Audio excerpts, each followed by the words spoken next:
అంటే ఒకటి అలంపూరు, రెండవది గద్వాల. సరే, గద్వాల్లో గెలిచిన ఎమ్మెల్యే గారు ఇవాళ రేవంత్ రెడ్డి గారి సంఖలో దూరినారు, పర్వాలేదు. కానీ మొన్న మున్సిపల్ ఎన్నికల్లో కూడా ఆశ్చర్యకరమైన విషయం నాకు వెంకటరామరెడ్డి గారు ఎప్పటికప్పుడు చెప్తా ఉన్నాడు. మనకు నడిగడ్డలో 4 మున్సిపాలిటీలు ఉంటే 2 అవుట్ రైట్గా గెలిచినాము, 1 దాదాపు గెలిచినాం. గద్వాల కూడా గెలిచినంత పని అయింది, కానీ కొద్ది తేడాతో పోయింది. కానీ మెజారిటీ చూస్తే మళ్ళీ కౌన్సిలర్ల పరంగా, ఓట్ల పరంగా మన పార్టీకే వచ్చింది. రాష్ట్రం మొత్తం కాంగ్రెస్ ప్రభుత్వం ఉన్నా నడిగడ్డలో మాత్రం మన ప్రభుత్వమే ఉన్నట్టుగా ఇంకా కూడా భావించాల్సి ఉంటుంది. సర్పంచ్ ఎన్నికల్లో కూడా చాలా గొప్ప విజయాన్ని మీరు అలంపూర్లో నమోదు చేశారు. దాదాపు 60-65% మరి సర్పంచులు కూడా మన పార్టీ గెలుచుకున్నది, మన పార్టీ మద్దతుదారులు గెలుచుకున్నారు. అట్లాగే కౌన్సిల్లో కూడా మళ్ళీ ఇందాక నేను చెప్పినట్టు అటు గద్వాల అయితేనేమి, అలంపూరు, ఐజా అయితేనేమి, వడ్డేపల్లి అయితేనేమి మొత్తంగా మెజారిటీ కౌన్సిలర్లు మనమే సాధించినాం, మెజారిటీ ఓట్లు కూడా మనమే సాధించినాం. అయితే రాష్ట్రం మొత్తంలో మరి పరిస్థితి ఎట్లా ఉందో మీరు చూస్తూ ఉన్నారు. మొన్న నేను కొన్ని జిల్లాల పర్యటనలో పోయాను. మొన్న నాగర్ కర్నూల్లో నిజంగా బాధ అనిపించింది. ఒక 2 నెలల పాపని, ఆ అమ్మాయిని మరి అక్కడ ఉండే కాంగ్రెస్ నాయకులు వారి అహంకారంతో, ఒక చిన్న పాప, 2 నెలల పాప, వాళ్ళ తల్లిదండ్రులు, వాళ్ళ నాయనమ్మ గుడిలోకి పోతామంటే గుడిలోకి పోనీయకుండా ఆపి గొడవ పెట్టుకొని చివరికి ఆ గొడవలో ఒక 2 నెలల పాప ప్రాణం తీసినారు. ఈ రోజు వరకు పోలీసులు వాళ్ళ మీద కేసు పెట్టింది లేదు, కనీసం వాళ్ళని పట్టుకొని లోపల పెట్టింది లేదు. అట్లా నడుస్తూ ఉంది ఇవాళ ఈరోజు ఈ రాష్ట్రంలో అరాచక పాలన. కేసీఆర్ గారు ఉన్నప్పుడేమో ఆనాడు మన స్లోగన్ అభివృద్ధి సంక్షేమం 2 జోడెద్దుల మాదిరిగా మనం తీసుకొని పోయేది. కానీ ఈరోజు ఈ రాష్ట్రంలో జోడెద్దులు ఏవయ్యా అంటే అవినీతి, అరాచకం. పోలీసు వాళ్ళు, గూండాలు, అధికార మత్తులో ఉండే కాంగ్రెస్ నాయకులు ఇష్టారీతిన వ్యవహారం చేస్తున్నారు. నేను కోదాడ పోయినా. కోదాడలో ఎంత ఘోరం అంటే, ఒక దళిత బిడ్డ కర్ల రాజేష్ అని, 30 ఏళ్ళ పిల్లోడు, పెళ్లి కూడా కాల, తీసుకుపోయి ఎంత కొట్టినారంటే పోలీసు వాళ్ళు. ఆయన చేసిన తప్పేందయ్యా అంటే ఏమిలే, కేవలం మన మాజీ ఎమ్మెల్యే పేరు చెప్పలేదు ఏదో కేసులో, చెప్పాలా అని చెప్పి బలవంత పెడితే చెప్పకపోతే ఎంత కొట్టినారంటే, కొడితే చివరికి ఆ పిల్లోడు చచ్చిపోయినాడు. Custody lockup death. ఆ కుటుంబాన్ని పరామర్శించడానికి పోయా, ఒక దళిత కుటుంబాన్ని. మొన్న నాగర్ కర్నూల్లో ఈ ఉదంతం.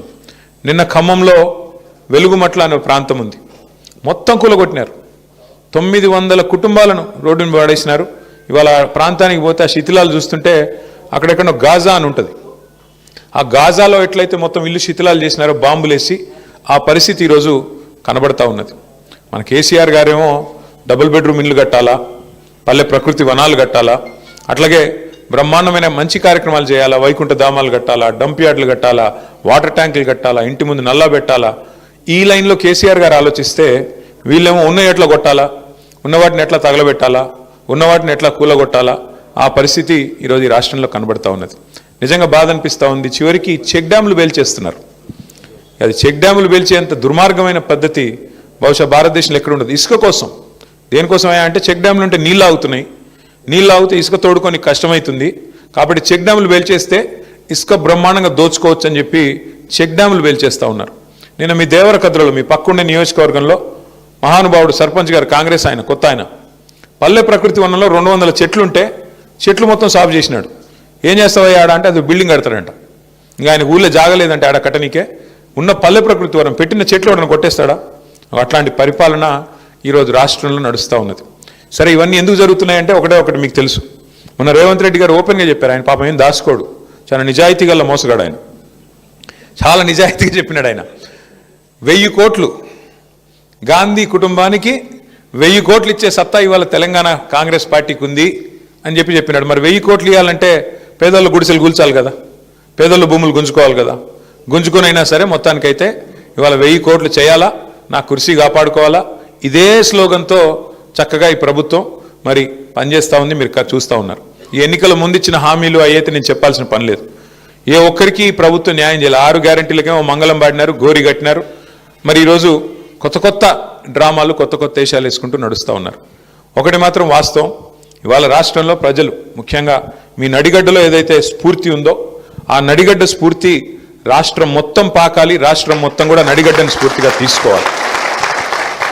ఎన్నిక ఏదైనా ఎగిరేది మాత్రం గులాబీ జెండా అన్నట్టుగా ఇవాళ నడిగడ్డలో అది మున్సిపల్ ఎన్నికైనా, పంచాయతీ ఎన్నికైనా, శాసనసభ అయినా, శాసన మండలి అయినా అన్నిట్లో మీరు గెలిపించుకున్నారు. నాకు విశ్వాసం ఉంది, రేపు మళ్ళీ తప్పకుండా నడిగడ్డలో జిల్లా పరిషత్ వచ్చినా, లేదంటే సొసైటీ ఎన్నికలు వచ్చినా, లేదంటే మళ్ళీ శాసనసభ ఎన్నికలు వచ్చినా తప్పకుండా వెంకటరామరెడ్డి గారి నాయకత్వంలో, విజయుడి గారి నాయకత్వంలో మళ్ళీ గులాబీ జెండా ఎగురుతుందనే విశ్వాసం నాకుంది. కానీ అన్నం వండోడు, చాలా వండోడు, ఏ ఒక పట్టాన్ని ఏది వినడు. నువ్వు ఏమి చెప్పినా కూడా ఆయన అల్టిమేట్గా ఆయన అనుకున్నది మాత్రం రిజల్ట్ మాత్రం తెస్తాడు. వెంకటరామరెడ్డి గారి గొప్పతనం ఏంటంటే ఏదో ఒకటి చేసి కన్విన్స్ చేస్తాడు. మొత్తానికైతే కూర్చోబెట్టి ఏదైనా చెప్దాం, ఏదైనా మళ్ళీగా చెప్దాం, కన్విన్స్ చేద్దామంటే మా చంద్రశేఖర్ అన్న నేను అట్లాంటి వాళ్ళు ఏమైనా ప్రయత్నం చేసినంతసేపు వింటాడు, చాలా కామ్గా వింటాడు. ఆఖరికి మాత్రం ఏదో మళ్ళీ మ్యాజిక్ చేసి ఆయన అనుకున్నది చేసుకుంటాడు, పోతాడు. అట్లాంటి వెంకటరామరెడ్డి గారు మీకు నాయకుడిగా ఉండడం నిజంగా కూడా మీ అదృష్టం. ఎందుకంటే ప్రజల పనుల విషయంలో కూడా నాకు ఒకటే చెప్పినాడు, అన్నా ఈసారి మనం అధికారం పోయింది, నాకు బాధగా ఉంది అన్నాడు. ఎందుకన్నా ఏం బాధ అంటే, లేదన్నా నేను చాలా కొట్లాడినా, ప్రతిపక్షంలో కొట్లాడి అలసిపోయిన, నిజానికి ఈసారి గవర్నమెంట్ వస్తే నేను మా అలంపూరు చరిత్రలో ఎన్నడూ జరగని అభివృద్ధిని చేసి చూపెడదాం అనుకున్నాను. కేసీఆర్ గారికి నా మీద ప్రేమ ఉంది, నాకు తప్పకుండా నేనేది అడిగినా చేసేటోడు. బ్యాడ్ లక్ ఏంటంటే నేను కొద్దిగా లేటుగా, నిజానికి ఒక దశలో నేను రాజకీయమే వదిలేద్దాం అనుకున్నా. కానీ కేసీఆర్ సార్ నన్ను పిలిచి ఎమ్మెల్సీ ఇచ్చి నన్ను కూర్చోబెట్టి నువ్వు ఉండాల వెంకట్రామ్ అంటే నేను ఉన్నాను. నాకంటూ వ్యక్తిగతంగా ఏమీ లేదన్నా, నా కాన్స్టిట్యున్సీ, నా జిల్లా బాగుండాలా అని నిజంగా చెప్తున్నాను.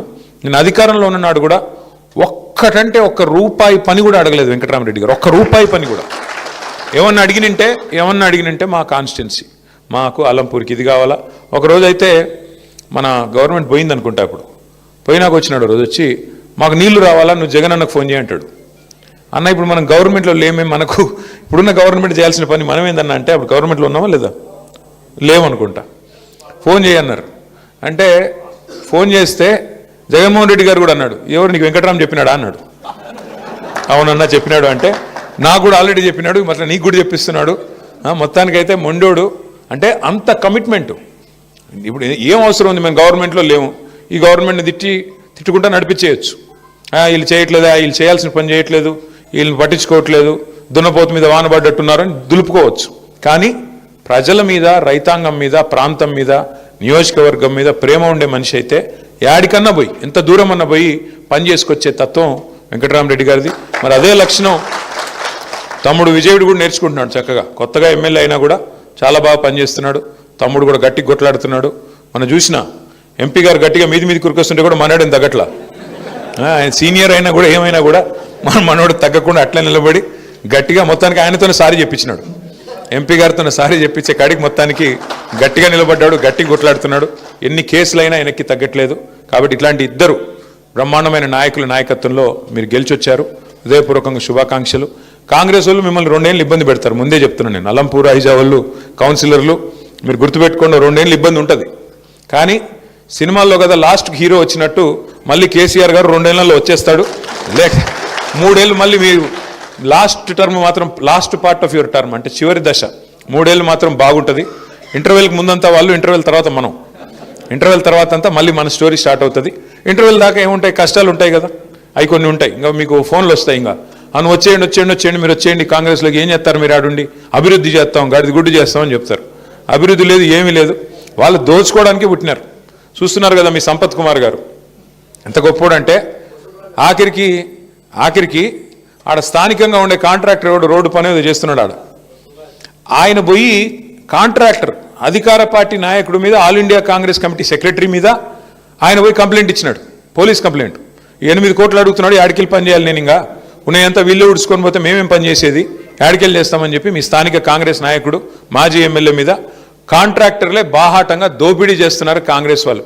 మరి మాజీ ఎమ్మెల్యేనే ఇంత దోసుకుంటుంటే ఇంకా రేవంత్ రెడ్డి గారు ఎంత దోసుకుంటుండాలో మీకు తెలుసు. 1000 కోట్లు ఇస్తా అని చెప్తున్నాడు ఆయన. 1000 కోట్లు ఇస్తానని చెప్తా అంటే ఇంకా ఆయన ఎంతో ఎన్ని వేల కోట్లు వెనకాల వేసుకుని ఉండాలా ఈ 2 ఏళ్లలో. కాబట్టి ఇవాళ జరుగుతుంది ఏంటంటే, ఈ రాష్ట్రంలో దోచుకోవడం, దాచుకోవడం. కాంగ్రెస్ పార్టీ బ్రహ్మాండంగా అదే పనిలో ఉంది. ప్రజలకు కూడా అన్ని బోధపడ్డాయి. ఇవాళ ప్రజలకు కూడా అన్ని అర్థమైనాయి. ఇంకా కాంగ్రెస్తోనే న్యాయం జరగదు, కాంగ్రెస్ మోసం చేస్తుంది. లేకపోతే ఇవాళ ఫిబ్రవరి 26 ఈరోజు 27 రైతు బంధు పడ్డదా? ఎన్ని డైలాగులు కొట్టారు రేవంత్ రెడ్డి. ఆ రోజుల్లో ఏమన్నాడు, మూడో పంటకు కూడా ఇవ్వాలా రైతు బంధు అన్నాడు. ఈ ఒక్క పంటకి ఇచ్చే ముఖమే లేదు నీకు, యూరియా ఇచ్చే ముఖం లేదు. నీకు యూరియా కూడా ఇచ్చేది, యూరియా బస్తా అంట యాప్లో ఇస్తాడంట. యాప్లో, షాప్లో ఉంటే కదా యాప్లో ఇచ్చేది, యాప్లో పెట్టుకోవాలి. మరి యాప్ అందరికి వస్తుందా? వాడినికే వస్తుందా? ఫోన్లో ఉంటుందా? ఫోన్ వాడే తెలివి ఉంటుందా అందరికి రైతులకి? అంటే ఎంత తెలివి తక్కువ ప్రభుత్వం అంటే, వాళ్ళు లైన్లు కనపడకుండా దాచుకోనికే యూరియా దుకాణాల ముందు మళ్ళీ లైన్లు కడుతున్నారు. కాబట్టి ఆనాటి రోజులు తెస్తానని డైలాగులు కొట్టినాడు కాబట్టి ఆనాటి రోజులు మళ్ళీ వచ్చినాయి. కాబట్టి అందుకనే భయంతోన ఈరోజు ఈ రకమైన పద్ధతులు. ఎన్ని రోజులు దాస్తావు? ఎన్ని రోజులు దాక్కుంటావు పోలీసులు వెనకాల? ఎన్ని రోజులు దాక్కుంటావు యాప్ల వెనకాల? అందుకే నేను అనేది ఇంకెక్కువ టైం ఏమీ లేదు. ఇంకొక సంవత్సరం, ఆ తర్వాత ఎట్లాగో లాస్ట్ ఇయర్ ఎలక్షనే, ఇంకొక సంవత్సరం మనకు కష్టం ఉంటుంది. ఈ ఒక్క సంవత్సరం గట్టిగా ఎదుర్కొందాం. నడిగడ్డలో నాయకులు ఉన్నారు, మీకు ఇబ్బంది ఏమీ లేదు. తప్పకుండా కొడితే ఈసారి దిమ్మ తిరిగి మైండ్ బ్లాంక్ అయ్యేటట్టు కొట్టాలా. మళ్ళీ కేసీఆర్ సార్ ముఖ్యమంత్రి కావాలా. వెంకటరామరెడ్డి గారు నాకు ఏదైతే 2023లో చెప్పాడు మనం ఓడిపోయిన తర్వాత, అన్న ఈసారి గెలిచినంటే అలంపూర్ను బ్రహ్మాండంగా రాష్ట్రంలోనే నెంబర్ 1 చేయాలనే ఒక కోరిక నాకు ఉందన్నా అనేదైతే చెప్పాడో, మీరు అక్షర క్రమంలో ముందున్నారు. అలంపూరు రేపు భవిష్యత్తులో అభివృద్ధిలో కూడా నెంబర్ 1గా వెంకటరామరెడ్డి గారి నాయకత్వంలో నించోబెట్టే బాధ్యత నేను అన్న తీసుకుంటాం. తప్పకుండా మీకు గెలిచిన ప్రతి ఒక్కరికి శుభాకాంక్షలు. అట్లాగే ఓడిపోయిన వాళ్ళకు కూడా అభినందనలు, వీరోచితంగా కొట్లాడినందుకు తెలియజేస్తూ మళ్ళొకసారి ఇద్దరు చైర్మన్లకి వైస్ చైర్మన్లకి నేను ఒకటే చెప్తా ఉన్నా, తొందరపడకండి. కూర్చోండి, తొందరపడకండి. డెఫినెట్గా మీరు ఇచ్చి చాలా మాటలు ఇచ్చి ఉంటారు. గెలిచినప్పుడు, పోటీ చేసినప్పుడు రోడ్లు, మోరీలు, కమ్యూనిటీ హాళ్ళు, మీరు ఏది కావాలంటే అది నేను చేయిస్తాను అని మాట ఇచ్చి ఉంటారు. ఎప్పుడైనా గెలిచిన కొత్తలో ఆరాటం ఉంటుంది తొందరగా చేయాలని. కానీ అక్కడ కాంగ్రెస్ వాళ్ళు డబ్బులు ఇవ్వరు, కొంత ఇబ్బంది పెడతారు. కాబట్టి మనం వచ్చే నిధులతోన నడుపుకోవాలా. ప్రస్తుతం ఒక సంవత్సరంన్నర, ఆ తర్వాత మళ్ళీ మన గవర్నమెంట్ వచ్చాక నిధుల వరద, మీరు గెలిపించిన వాళ్ళని మర్చిపోం, గెలిచిన మున్సిపాలిటీని మర్చిపోం. తప్పకుండా నిధుల వరద పారుతుంది. మీ అలంపూరు, ఐజా మున్సిపాలిటీలో బ్రహ్మాండమైన మీరు ఇచ్చిన ప్రతి హామీని నించోబెట్టే బాధ్యత నాదని చెప్పి తెలియజేసుకుంటూ, ఒకసారి గెలిచిన కౌన్సిలర్లు, మిగతా మిత్రులు వారిని అభినందించే కార్యక్రమం పెట్టుకుందాం.